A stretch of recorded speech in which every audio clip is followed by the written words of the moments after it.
Let's hear from the lady at the front. Greetings, George. I'm Kim Sharif. I am a solicitor, and I am a human rights activist as well, been more at the forefront because of the Yemen situation. I'm originally from the south of Yemen, Hadramaut. I've grown up here, so all my education, everything is here. I'm more of a Rosalie Brown than I am perhaps a Hadramiya. I think one of the biggest issues that we're not addressing heads-on is hypocrisy. Hypocrisy, which is very dangerous for the international platform at the moment from legal perspective. I can tell you and guarantee you that this man who is staying in this hotel in Riyadh has no legitimacy settled. This is a long debate. Another time I'll be able to show you the evidence which I have. Secondly, the getting together and bombarding this country without express authority from the UN to use force is simply illegal. Thirdly, the blockade is just illegal, therefore, because if the beginning of the actions and everything else that comes with it is therefore illegal, ab initio illegal, and anything that flows from it is illegal. What is now going on is genocide by this illegal blockade. There's mass starvation as a result of this blockade. Indeed. Now, where is the danger for us here in the UK? As an established oldest democracy in the world, one of our core values is to uphold the rule of law and democracy. Now, we've stopped doing that. Of course, Blair has set precedent, as you said, in the case of Mr. Bandar bin Sultan. It's a clear case of criminal behavior. He should have been indicted. How you solve the issue later on is a matter, another day's conversation, but they haven't done that. Why is it dangerous for us here in the UK? We have an unwritten constitution. And where you have the executive taking the mickey out of the judiciary in that way, that means we are at risk. Okay? Furthermore, from the international platform perspective, we have a regime that is by definition a rogue regime, a known criminal. Because, let's just go to Jasta Law, for example. Jasta Law already identifies for us that the members of the Saudi regime were involved in 9/11. 9/11 was the beginning of this business of war against terror.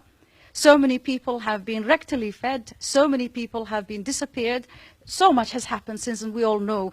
We've lost all our liberties here in the UK. All that I knew as basic classical English law has gone. We don't have that anymore.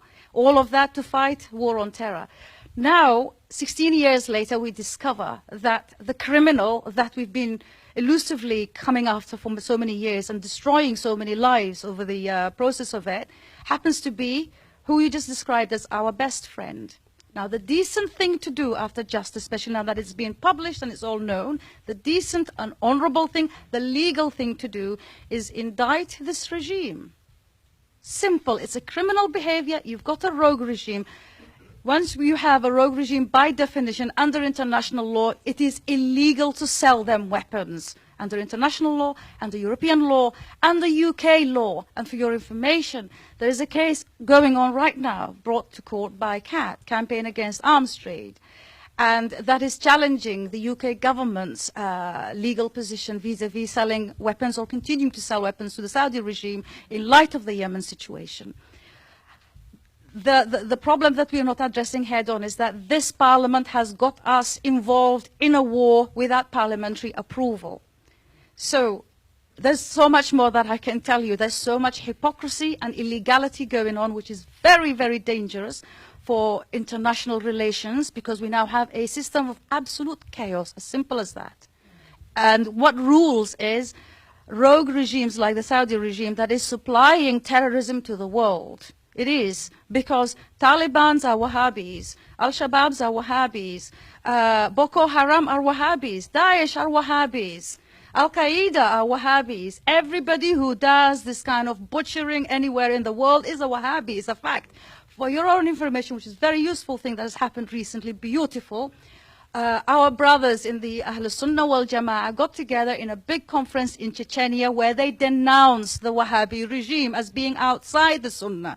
If it is outside the Sunnah, therefore, by definition, it is outside Shia, therefore, it is not within the fold of Islam. So to call the Saudi regime Islamic is actually wrong. And therefore, I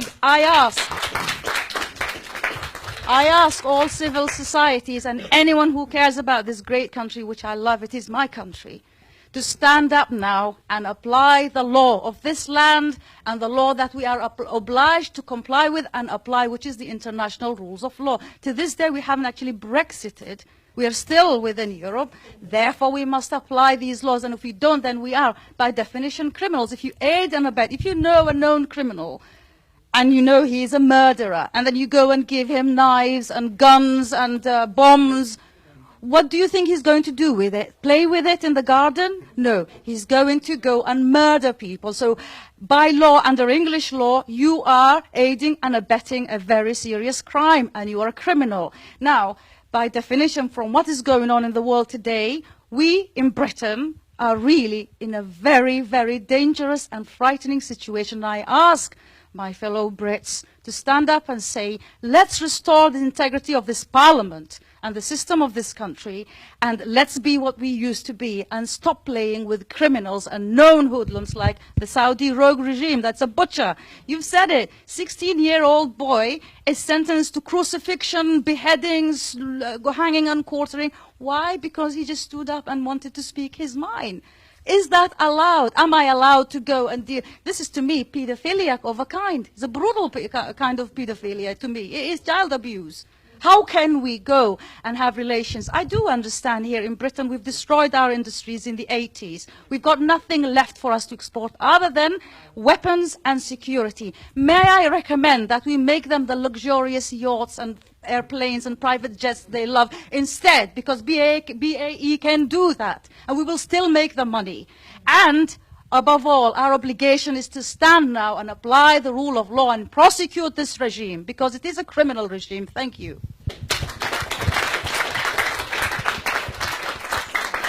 Madam, in the 5 years I have been making this show, that was the best contribution from any audience member that I have ever heard, and I'm going to make a prediction to you.